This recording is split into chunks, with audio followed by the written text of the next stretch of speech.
सोलापूर जिल्ह्यातील साखर कारखान्यांच्या ऊस दरावरून शेतकरी संघटना आक्रमक झाल्या आहेत. दर जाहीर होईपर्यंत आंदोलन सुरूच राहणार असल्याचा इशारा शेतकरी संघटनांनी दिला आहे. सोलापूर जिल्ह्यातील साखर कारखान्यांच्या ऊस दरावरून शेतकरी संघटना आक्रमक झाल्या आहेत. गळीत हंगाम सुरू होऊन 1.5 महिना उलटलेला असतानाही जिल्ह्यातील 12 साखर कारखान्यांनी अद्याप ऊस दर जाहीर केलेला नाही. दर जाहीर होईपर्यंत आंदोलन सुरू राहणार असल्याचा इशारा शेतकरी संघटनांनी दिला आहे. जिल्ह्यातील 23 कारखान्यांनी ऊस दर जाहीर केला आहे, मात्र अद्याप 12 कारखान्यांकडून ऊस दर जाहीर करण्यात आलेला नाही.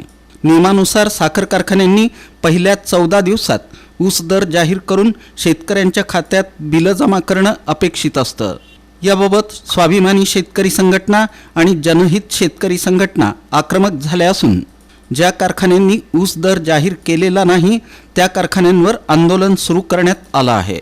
जोपर्यंत कारखानदार लेखी ऊस दर जाहीर करणार नाहीत तोपर्यंत गळीत हंगाम सुरळीत चालू देणार नाही असा इशारा संघटनांनी दिला आहे.